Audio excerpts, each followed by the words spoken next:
या देवी सर्वभूतेषु मां शक्तिरूपेण संस्थिता नमस्तस्यै नमस्तस्यै नमस्तस्यै नमो नमः। जय माता दी। प्रिय भक्तजनों, आज हम इस वीडियो में गुप्त नवरात्रि के छठे दिन माता त्रिपुर भैरवी की कथा सुनेंगे। नवरात्रि का पर्व जो कि वर्ष में 4 बार मनाया जाता है, 2 प्राकट्य नवरात्रि के रूप में और 2 गुप्त नवरात्रि के रूप में। प्राकट्य नवरात्रि जो कि चैत्र और आश्विन के महीने में शुक्ल पक्ष की प्रतिपदा तिथि से लेकर के 9वीं तिथि तक माता दुर्गा के 9 स्वरूपों का पूजन किया जाता है, और वहीं पर गुप्त नवरात्रि जो कि आषाढ़ के महीने में और माघ के महीने में शुक्ल पक्ष प्रतिपदा तिथि से लेकर के 9वीं तिथि तक 10 महाविद्याओं का पूजन किया जाता है। और जो भी भक्त सच्ची श्रद्धा के साथ, नियम और निष्ठा के साथ नवरात्रि का व्रत करते हैं और माता का पूजन करते हैं, कथा का श्रवण करते हैं, उनके सभी प्रकार के दुख और कष्ट दूर होते हैं तथा सुख और समृद्धि की प्राप्ति होती है। गुप्त नवरात्रि के छठे दिन माता त्रिपुर भैरवी का पूजन किया जाता है। माता भैरवी अपने प्राकृतिक रूप में अत्यंत भयंकर और डरावनी प्रतीत होती हैं, क्योंकि माता भैरवी अपने गले में असुरों के कटे हुए सिरों का हार या मस्तूलों की माला धारण करती हैं, जिससे रक्त की धार बह रही होती है। देवी का मुख डरावना और भयावह है। भूत प्रेतों की तरह माता भैरवी का दृश्य है। देवी वह शक्ति है जो चाहे दाह संस्कार के माध्यम से या प्राकृतिक क्रियाओं के माध्यम से मृत शरीर को उसके घटक भागों में वापस बदलने की अनुमति देती हैं। मृत शरीर का दाह संस्कार किया जाता है ताकि शरीर को सामान्य प्रक्रिया के हिस्से के रूप में 5 तत्वों में आत्मसात किया जा सके। माता भैरवी की सबसे विशिष्ट विशेषता उनका शारीरिक रूप है, जिसका सूक्ष्म तत्व का तेजस की अभिव्यक्ति के साथ गहरा नाता है। वह तापस के रूप में जानी जाने वाली, परिवर्तनकारी गर्मी और तेजस के रूप में जानी जाने वाली दिव्य रोशनी दोनों का प्रतीक है। तपस केवल तपस्या का एक रूप नहीं है, बल्कि यह एक ऊंची आकांक्षा है जो किसी के जीवन में अन्य सभी रुचियों और आसक्तियों को ही मिटा देती है। वह जीवन की मौलिक इच्छा शक्ति भी है, जिस पर महारत हासिल करने के लिए हम कड़ी मेहनत करते हैं और मन एकाकी रूप से एकाग्र हो जाता है जब इसे इसके साथ आनंदमय एकता के लक्ष्य पर स्थिर किया जाता है। इस एक चित्तता के लिए अद्वैत का अनुभव संभव है, जिससे सभी नाम और रूप मिट जाते हैं। एक आकांक्षी जो शुद्ध आनंद बनने के लिए अपने मन को खाली करने में सफल होता है, उससे अपना वास्तविक लौकिक रूप प्राप्त कर लिया है। चतुर्खष्टी योगिनी में 64 योगिनियों का उल्लेख है।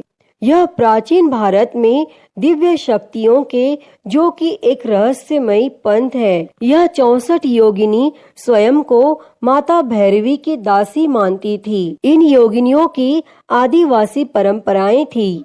इन योगिनियों को तंत्रवाद से जोड़ा गया था, क्योंकि वे देवी काली और भैरवी की विनाशकारी शक्तियों का इस्तेमाल करती थी। योगिनी प्रकृति के 5 तत्व पंचभूतों पर नियंत्रण करने के लिए शरीर और मन को नियंत्रित करने की इच्छा रखती हैं। यह माना जाता है कि उम्र बढ़ने और शरीर की अन्य प्रक्रियाओं को बताने के लिए महिलाएं प्रजनन क्षमता के माध्यम से अपनी सृजन की शक्ति का उपयोग कर सकती हैं। माता त्रिपुर भैरवी मूलाधार चक्र की अधिष्ठात्री देवी हैं। माँ भैरवी को कुंडलिनी शक्ति के आधार पर मूलाधार चक्र की अधिष्ठात्री देवी कहा गया है। मूलाधार चक्र को जागृत कर वह हमें माया से, सांसारिक भ्रम से ज्ञान की ओर ले जाती हैं।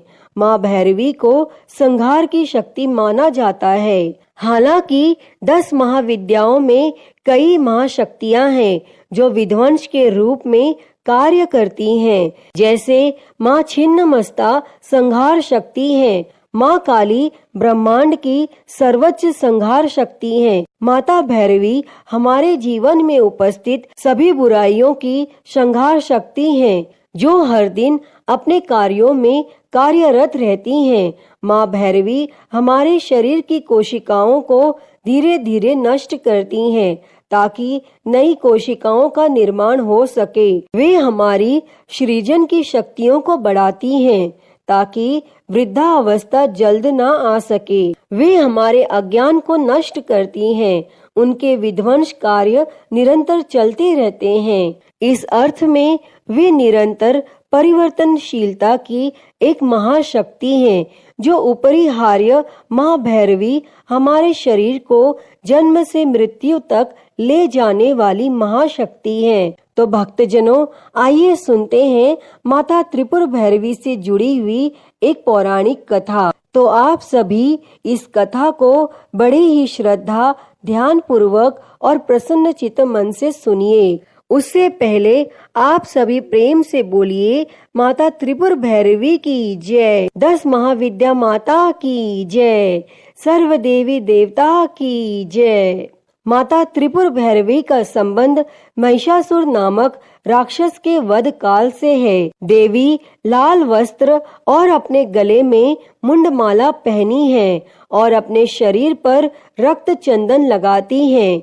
देवी अपने दाहिने हाथ में जप की माला और एक किताब रखती हैं और उनका बायां हाथ अभय मुद्रा को दर्शाता है और वे कमल के आसन पर बैठती हैं। और यह माता त्रिपुर भैरवी ही थीं जिन्होंने 18 भुजाओं वाली दुर्गा का रूप धारण करते हुए उत्तम शहद पीकर महिषासुर नामक राक्षस का वध किया था। उन्होंने महिषासुर का वध देवी दुर्गा का वेश धारण करके किया था।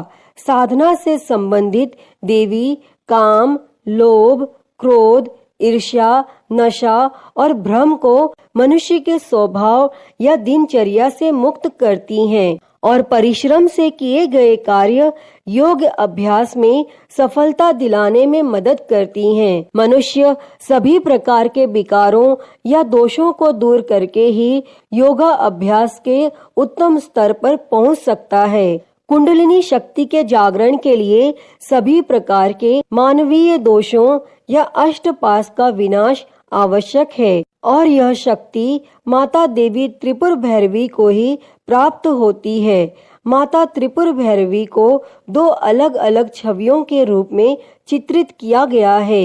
एक में वह देवी काली के समान है, जो एक बिना सिर वाली लाश के ऊपर शमशान भूमि में बैठी हैं। देवी की 4 भुजाएं हैं, एक में तलवार रखती हैं और दूसरे में त्रिशूल, तीसरे में एक राक्षस का कटा हुआ सिर और उनकी चौथी भुजा अभय मुद्रा में है, जो भक्तों को भय न करने का आग्रह करती हैं और साधना बुरी आत्माओं और कमजोरियों से छुटकारा पाने के लिए की जाती है। सुंदर जीवन साथी, सफल प्रेम जीवन और विवाह के लिए भी देवी की पूजा की जाती है और देवी भैरवी की पूजा कई अन्य रूपों में भी की जाती है, जैसे कि त्रिपुरा भैरवी, चैतन्य भैरवी, सिद्ध भैरवी, भुवनेश्वर भैरवी, संपद प्रद भैरवी, कमलेश्वरी भैरवी, कालेश्वरी भैरवी, कामेश्वरी भैरवी,